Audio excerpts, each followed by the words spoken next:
All right, good afternoon. Welcome back to Working with Watson. So we have working with fossils today. So fossils, again, we've worked on our four main types that we learned yesterday. So we have mold, cast, trace, and petrification. Not only are those, but there is also where we're talking about amber, and an insect or small creature could get covered in tree sap. Eventually that tree sap hardens, will turn to amber. The animal is preserved in there. Same thing with ice. Ice could be another one where if an animal dies, instead of being eaten or rotting away, it gets completely frozen and the animal is preserved. You might find some information about that on mammoths. I know I've seen an article about a dog or a puppy that's a link between that I think is the link between wolves and domesticated dogs. But those are a couple of different ones. We're going to mainly work on cast and mold today. We'll talk a little bit of trace also. Okay, so petrification is also, again, where the water gets into, or water and minerals get deposited into the pores of the organism. The minerals will eventually harden, turn to stone, and then the organism is preserved in that way. So petrified wood, if you've ever seen that, or maybe you have a piece at home. I know I have a piece of it at home also. But if you have not seen that, maybe Google it, check it out, especially the petrified forest in the western United States. See what's going on with it. Okay. So let's start with a trace fossil. So a trace fossil is, if we say we have a muddy area here, so this is clay, but if we have muddy area and we have a little T-Rex here, and this T-Rex decides, and he's walking across, and he walks across the mud, and he takes several steps through the mud. These, footprints are a trace model. It leaves traces of what he was doing, where he was. So it might be footprints, it might be teeth, it might be droppings even. Yes, you can get a fossil of dinosaur droppings. I'm not sure if I would want to find a fossil of that, but it is something that is possible from there. So the footprints would create a trace model, or a trace fossil. Even something as in a prehistoric bird or dinosaur, like the velociraptor maybe, might drop a feather. And if that feather drops alongside, we'll use the back of this one here, and it falls down and goes into that muddy area. And over time that gets buried by more mud, sand, rock, dirt, and just keeps getting piled on and piled on over millions of years. And pressure, right? The more stuff that gets piled on it, the higher the pressure is going to be. And we put pressure on that feather. Right? Now it's stuck. But eventually, if this rock splits apart after being buried on, we are left, and you can see all the details there. That pressure left lots of good details in that. Okay, so that would create in the stone, that would be left, and that would be a trace fossil.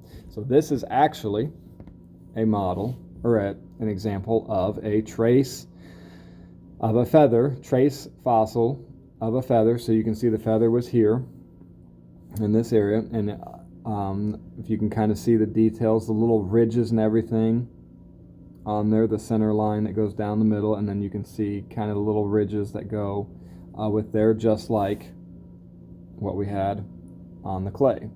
Okay, so those would be a trace fossil. Trace fossil is going to show the more of the activity of the animal, where it was going, if it was running, how fast it ran.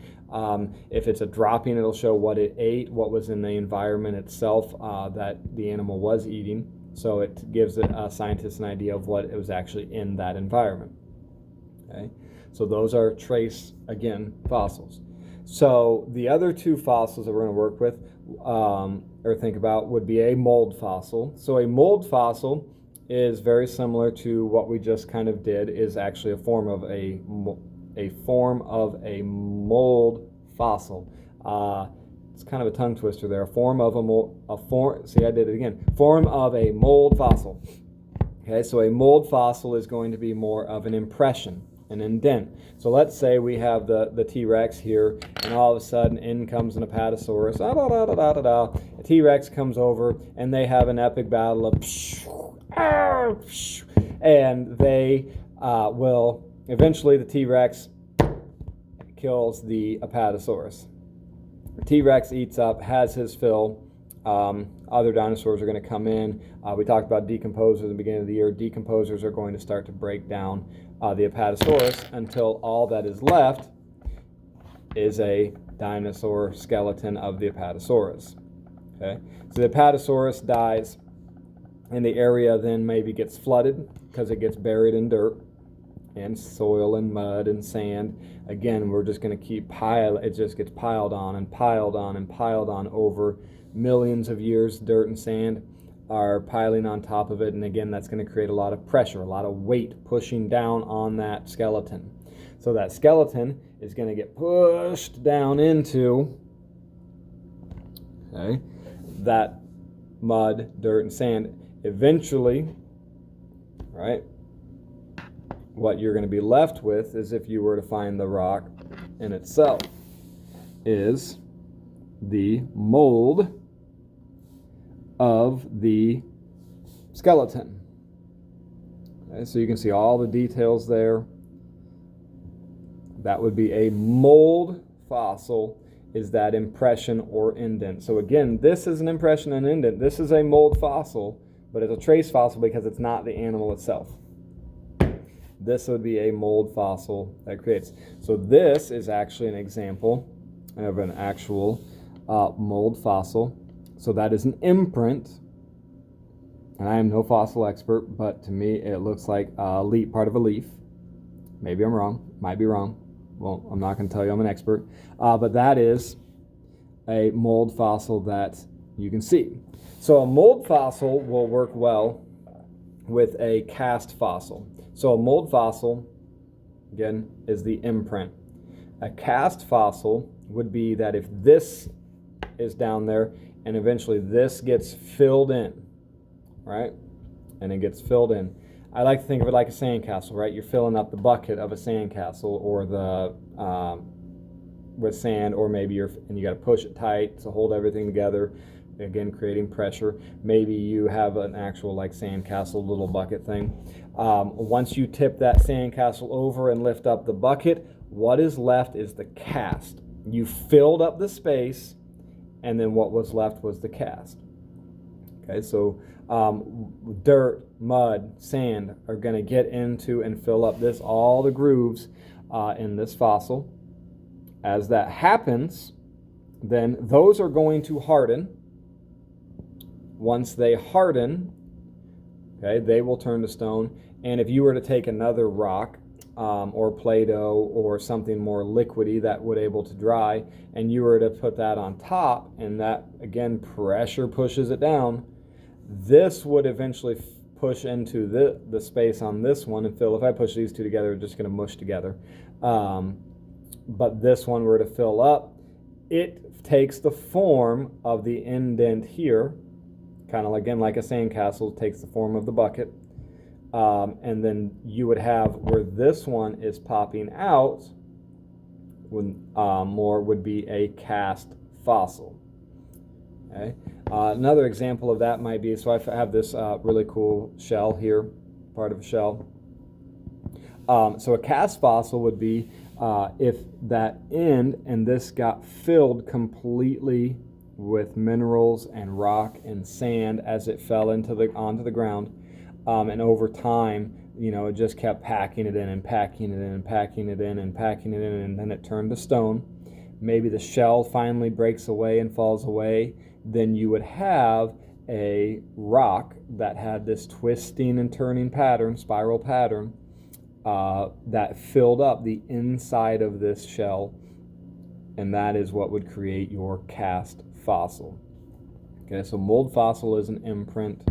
Cast fossil is going to take the shape of the thing itself. Okay. So again, mold fossil, So if we were to say so it doesn't always have to be the dinosaur bones and footprint itself, as we saw, maybe even leaves. We've seen feathers. So maybe you have a shell, okay, and the shell has a very cool spiral pattern on the end of it there, bumpy and rigid. But maybe again this falls down into the mud and it gets straight in there like that. And eventually that hardens. The rock and the mud will harden. Again, pressure pushing down, pushing down, pushing down, pushing down with weight. And then you will see, if we can get some good detail on there, but that creates all the little patterns and all the bumps and all the ridges of the shell. Okay, so another one, maybe you take more of a, again, pressure pushing down. If we pop that out, okay, you can see the ridges on there, again creating that nice form. Okay, so these would be mold fossils, leaving an imprint. Okay, so a cast fossil. Another example while I'm thinking about of a cast fossil, sometimes you have those cookie cutters or Play-Doh where it has the whole shape there, not the ones that are just the outline, but the one that has the whole shape and it's got a little thing and you push it in there, and when you pull it up, a lot of times that cookie or the Play-Doh has taken the shape of that thing. That would be a cast, like a cast fossil. Okay, so here's my challenge for you at home is if you have Play-Doh, if you have younger brothers or sisters maybe that have Play-Doh, or you have Play-Doh yourself, if you happen to have any clay, I happen to have the clay here that I found, actually, it's not mine, I found it in the cupboard, and you could use Play-Doh, clay. If you don't have either of those, maybe you are a baker and you could create some cookies, and in those cookies maybe you use a dinosaur and you push down on there and create a mold fossil of a cookie. Maybe if you don't have dinosaurs, I don't know if I would stick a shell in the cookie and then try and eat off that, but if that's up to you, I guess, if you want to. If you don't have that, even maybe you create a cookie with a Lego fossil in there. But whatever your fossil is, it does not have to be any thing animal-wise. If you don't have any toy animals or anything, you can use your thumbprint and create a cookie of your thumbprint and create a fossil there. Same thing with the Play-Doh. But I do want you to hopefully take a picture of one of them and then send it to me so I know that you created a mold fossil in some way. If you really want to challenge, after you create a mold fossil, can you end up making a cast model or cast fossil based off of your mold fossil? Can you somehow squish the two things together where the one pops out and you end up creating a cast fossil instead of just the mold fossil? Okay, so that's an extra challenge, but I do want to see a mold fossil from you in some way. If you have any questions, please let me know. Have a good day. Peace out.